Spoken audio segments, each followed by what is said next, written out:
up, everybody? I'm back. I'm literally filming this video like right after I filmed that last video.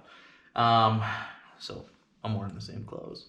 But one thing I noticed on my used 2003 Yamaha TW is my clutch. So as you know, if you've followed some of these videos, you know I just bought this thing. I bought it. I didn't even look at it. I just said, yeah, I'll buy it. If it runs, whatever, dude. 2,500 bucks. It's a good price, especially around here. So, one thing I want to talk about though is this clutch. Now, I took it for a ride the other day, and I noticed this when I first rode it around the yard a little bit. It just shifting into third, shifting into fourth. I felt like when I let the clutch out, I felt like it was slipping. Like, just motor would rev up, and I really wasn't going anywhere, right? Like, there was motor, but I wasn't going any faster. Oh, and it was a whatever. Anyways, you know what I mean. But it was a gradual speed increase, right? Not like, I tried to wheelie on this thing. I popped the clutch, and I'm like, it's hard to wheelie. Now, don't get me wrong. I'm pretty sure the clutch was going out. Now, here's what I did to fix the problem, okay? Basically, this clutch lever right here, this piece was basically turned all the way out. Sorry if I got dirt in my fingernails, I just got off work. But this screw here was like all the way out. Like, I don't know if you can see this. Let's see if we can get in here, but you can see I brought it in a little bit, right? This piece was literally clear out. Now, I still don't have that much play in this clutch, so I'm gonna put it in even further. So I'm gonna screw that in a little bit. So now I've got just a little bit of play.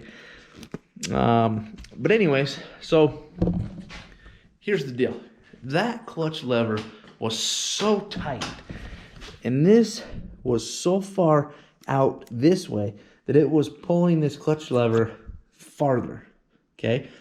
But it really wasn't giving any more distance on the cable. So basically, you can see when I pull this clutch,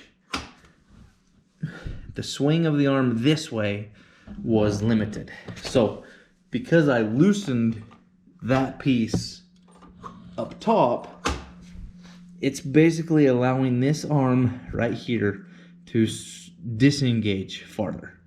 So it's basically allowing the clutch to, you know, obviously have more friction. So when I was going at high speeds on the highway, I literally was like doing 40, 50. I was in fifth gear. I was wrapping out the motor, and as I was driving, you could just hear it. You could feel it in here slipping. And then the motor would rev up, and I wasn't going faster. I was going the same speed. So, yeah, basically the clutch was slipping. So this was basically not allowing the cable to go back far enough. It was too tight. So it was like, this was basically tightening the cable here, but by doing so, like I said, it was not allowing this arm to basically engage the clutch. So my clutch plates were still touching, but the springs inside and this arm and this spring basically weren't allowing it to, you know, fully let loose, sort of say. So basically that arm was still pulling the clutch plates away from each other, which was causing the slippage. Now, that's kind of confusing. However, like I said, when you pull the clutch in, you're disengaging that clutch.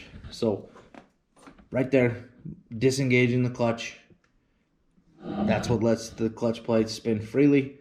You let go of that, clutch plates engage, boom, you're off to the races.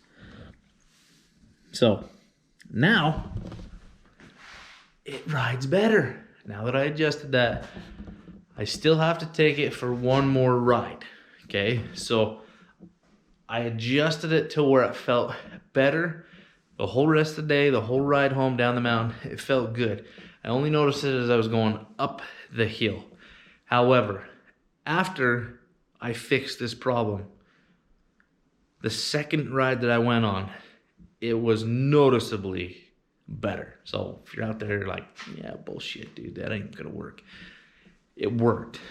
However, I still felt it wasn't fully engaging the clutch. So I loosened it a little more. And as you can see in the shop here, I just loosened it more. So stay tuned. I'm gonna take it out for one more ride. I'm gonna put this video on the internet because, like I said, that's basically what was helping my problem, is adjusting this and bringing it farther in. Like I said, it was all the way out. So like, yeah, like I said, when I'm loosening that clutch, it was not allowing that to go as far as it should.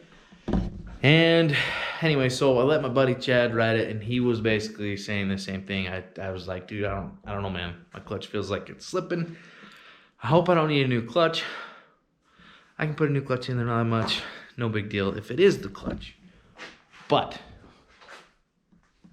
it wasn't the clutch. It was the clutch cable. Just need adjusting. So if you're having problems with your TW and it feels like it's not engaging till like the very last minute on your clutch, change it, fix it, fix this screw right here. So like I said, I was basically like, you know, see that little gap? I was basically pretty much like right there before the TW would engage. Now I'm pretty much like right there, and now it engages. So anyways, you know what that means? That means more. Well, not more, because I really don't have any yet, but I can wheelie better on this thing. So stay tuned for some wheelie videos. I'm going to do a video here on how far I can wheelie this TW200. So, have a good day. Get out and ride. Next up, we're going to do some hill climbing with this bad boy versus the KLX 250. So stay tuned for that. Yeah. That's it. We're out. Check the link in the description below, and I will link up a gas can in case you're interested in a gas can like this.